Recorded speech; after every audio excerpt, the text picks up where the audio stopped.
Welcome back, everybody. This is episode 18 of the next generation of superstars. We are very grateful to have our guest, Desiree Elmore, who now is playing guard at Helios. She's originally from Hartford, Connecticut, played guard both at Seton Hall and Rhode Island before playing overseas now. So welcome to the show. Thank you. Appreciate it. Awesome. Awesome. Tell us a little bit more about your life growing up playing the sport of basketball, how you really found your passion for the game. So I started playing pretty much when I was able to start walking. I grew up watching my dad play, my brother play. Pretty much everybody in my family played basketball. So I just knew that it was something that I wanted to also have some participation in and make something of it. Absolutely. And kind of talk a little bit about that support you received, from both your family and friends as you grew up playing the sport.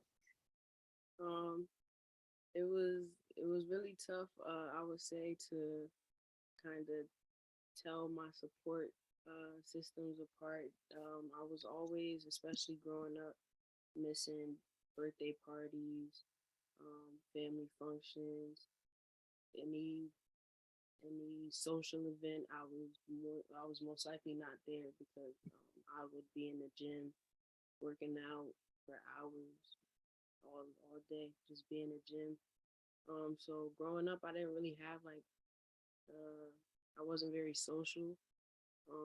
But I think that was a good thing in disguise because I was able to really stay focused on like just me playing basketball and doing what I want to do. Right. And how did you really zone out those distractions and kind of be able to focus in on perfecting your craft? Um, Especially like my dad and my brother. Like I said, I grew up playing basketball, watching them play basketball, and they were uh, like the ones that knew what it would take to get me where I wanted to be at. So growing up, especially, I stayed pretty close to my dad and my brother. Whether that was getting in the gym, watching games, watching film, just any way that we could all bond and be around basketball, we were doing it. That's awesome. I love it. And has there been any other, I know you said your brother and dad were big role models for playing basketball. Has there been any specific coaches or mentors that have also helped you, in your youth growing up playing? It's too many to name, honestly. Pretty much every coach that I've had growing up also had something to do with me getting to like where I am now. Um, some coaches were able to get me playing with boys at a young age, which helped me develop my physicality and my confidence and playing like down low. Um, it was coaches that you know made sure that I was getting reps in at different positions so that I could be as versatile as possible. Um, I think growing up, I had a lot of good coaches that were able to see me for who I could be and put me in the best positions possible to do that. That's incredible. That's incredible. And kind of talking about, you were a student athlete at both Rhode Island and Seton Hall. What was that experience like being a student athlete at both of those universities? It was a blast. I had so much fun. The competition, um, meeting new people, like connecting, just networking. Everything was great. Obviously, I wouldn't say I had the best college career, not winning a conference title or NCAA championship, but I definitely do think I'm blessed for meeting the people I've met and being able to just go down the road and, you know, playing college basketball was something I always dreamt of as a kid. And for me to be able to do that, like I said, it's a blessing because not everybody's able to do that. Right. Yeah, definitely being grateful for that experience. What was the routine like, the difference, I guess, between off season and in season? What was that routine like being an student athlete at those universities? Um, so definitely during the off season is when I would work on whatever I needed to in order to get me a little bit better than I was the prior year. In college, I always tried to make sure that each year I grew as a player, whether that be like raising stats or being more of a leader on the team, like whatever I needed to focus on doing for that year, that's what I really focused on in the off season, so that by the time the season came around, I was more acclimated and adjusted to being in that role. Right. That's awesome. And another big part of routine is the recovery process. Being an athlete and, you're putting your body, both mentally and physically through so much every single day. What do you do? What do you do that helps you in your recovery process? Whether it's with your diet or how you with nutrition, or anything else that you do that really helps you with stretching and different stuff like that, with recovery. Yeah, recovery is major for sure. I think stretching is something that I had to really force myself into taking more serious. Growing up, I never really used to stretch. I would just go to the gym, put my shoes on, and just be at it for hours. And I actually sit back and look at it, and I just can't believe that my body Right. could just do so much and not like Right. I wasn't taking care of my body. And now, like that, I'm older. I feel that, like I feel when I'm trying and I'm pushing myself extra hard. I feel the aches. I'm sore. So I try to make sure like stretching before I leave the house for a workout or coming back before I go to bed is like something that I really try to make sure I stay on top of. Right. And it allows you to, play at that high performance that you want to be playing at. And I know you've had different fans at, both Seton Hall, Rhode Island, and then now playing, for the team at Helios. What did that fan engagement look like, for you, specifically, and how did you kind of respond, to the fans? Whether you were able to communicate with them and help them out. What did that engagement look like? Yeah, I love engaging with fans. Um, I'm one of the players that'll stay to the last fan and sign that last autograph. Fan encounterments are very important to me. Um, I just love seeing people smile, because you never know what people are going through. You never know if it's that little kid that's losing their confidence because they don't think that they're good enough, or it could be anything. But I just try to make sure that I'm as positive as I can be and give them the confidence that they can do whatever they want to as long as they put their mind to it, and as long as it's something that they really believe in themselves. Um, I love talking to fans. Honestly, That's awesome. Yeah, I know it's really it's a pleasure to be able to do that, right? It's being grateful to talk with those fans and interact. What about your community from back home in Hartford, Connecticut? How do you if you have plans in the future or if you've had in the past, to really give back and kind of show your love for the community you grew up in? definitely. Whenever I am home, I'm always trying to give back into some type of basketball league or training facility, players. Like, however, any way that I feel like I can be helpful, I'm trying my best to do it.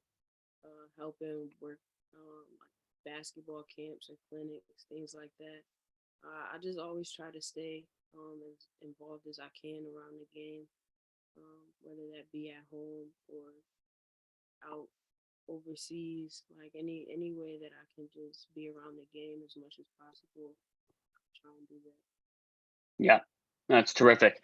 And from looking back on all your experiences so far, has there been any specific, memorable moment in your career or something you look back on and are just, excited that you've accomplished that specific milestone? A specific one. Or any mile, and maybe there's a couple, but anything that comes to mind that you really think back and and cherish that moment that you've had in your career so far? Um, I guess I'll probably say my most recent one, which would be like signing a contract to come and play overseas.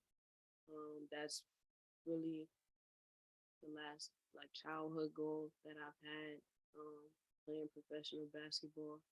And I obviously started late in the season. Like I came over in the middle of the season. Um, but I almost lost faith in myself and hope that, I would be able to.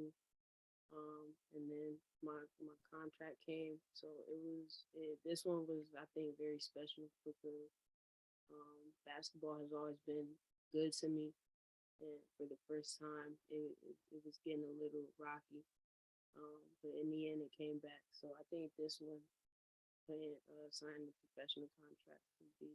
Yeah, no, and congratulations to be able to do that is a huge accomplishment. And another big moment that's happened the past couple of years is the rise of NIL. And so, how do what were your initial thoughts, and how do you use your name, image, and likeness, and your platform to really be a voice, whether it's for the youth or to really be a role model to the people that look up to you? Yeah. So obviously, I can't. Um, it doesn't benefit me as much as it could have when I was in college. But I take advantage of any opportunities I'm given, any way that I can interact with fans or just get my name out there so that people know who I am.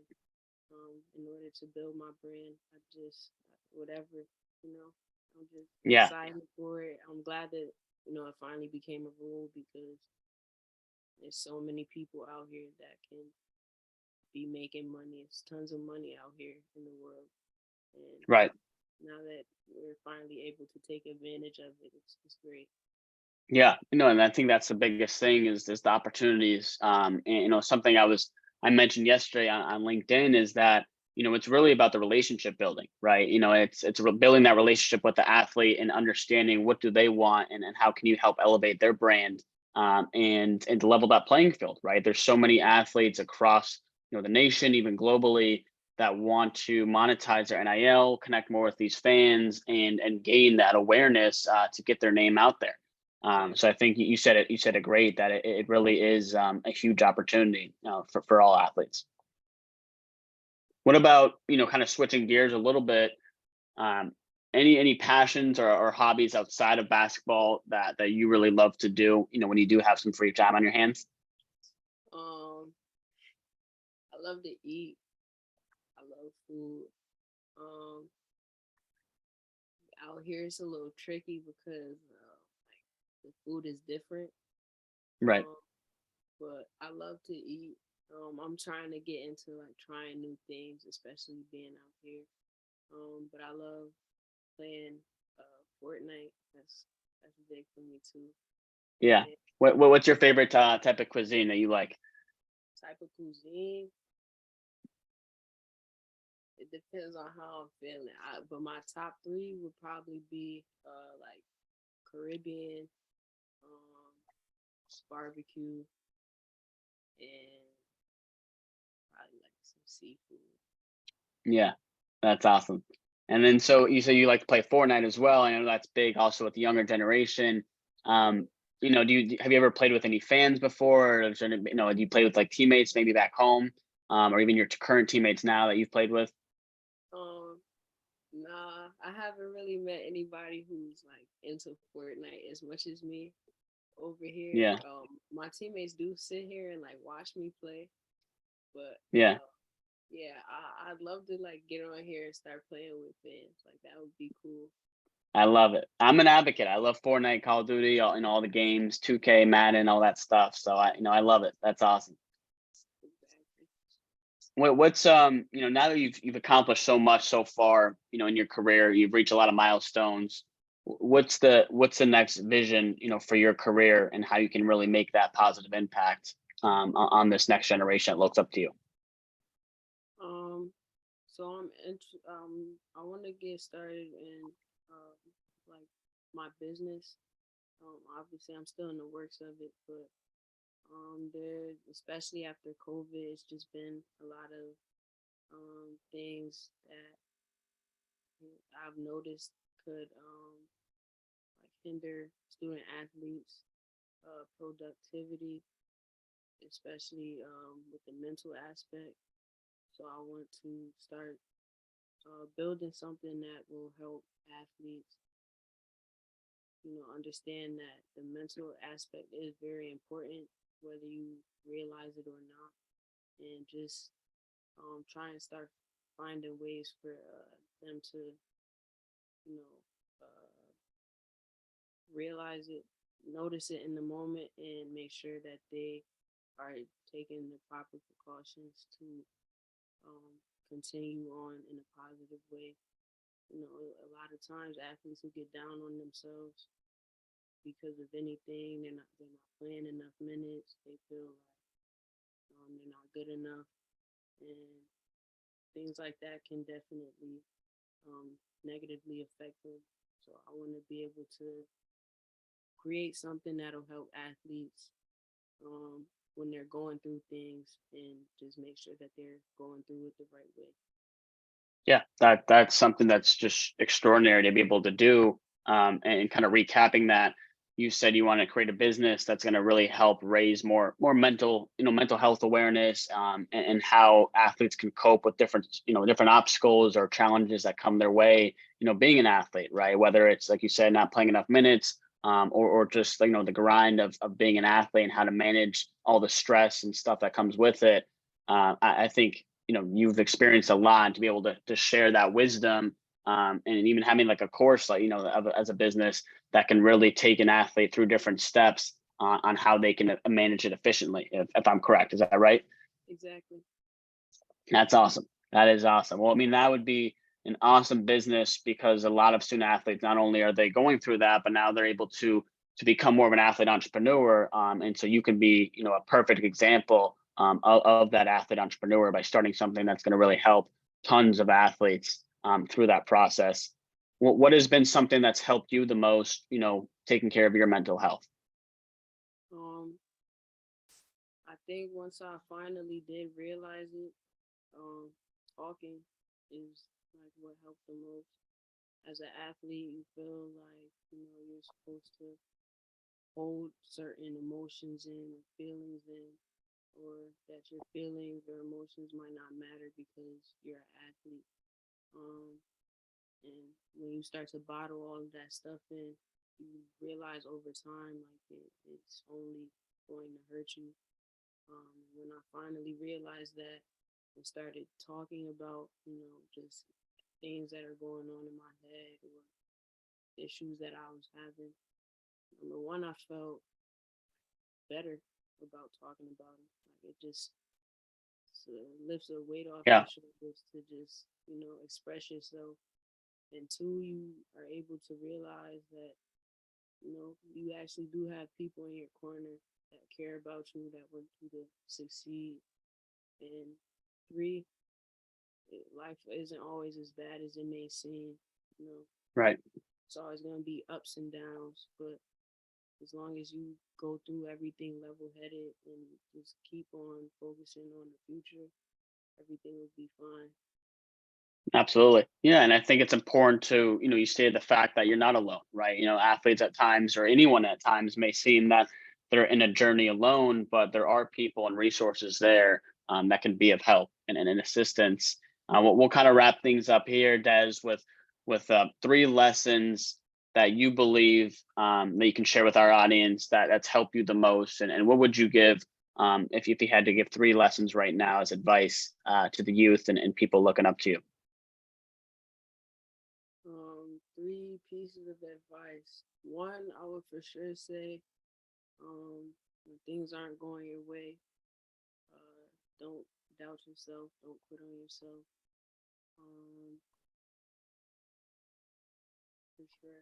Number two, I would say, um, kind of like I just said, make sure throughout the highs and the lows that you just stay focused on the goal at hand, because it, it's always going to be highs and lows, and they're going to come random at any moment. You never know what's going to happen.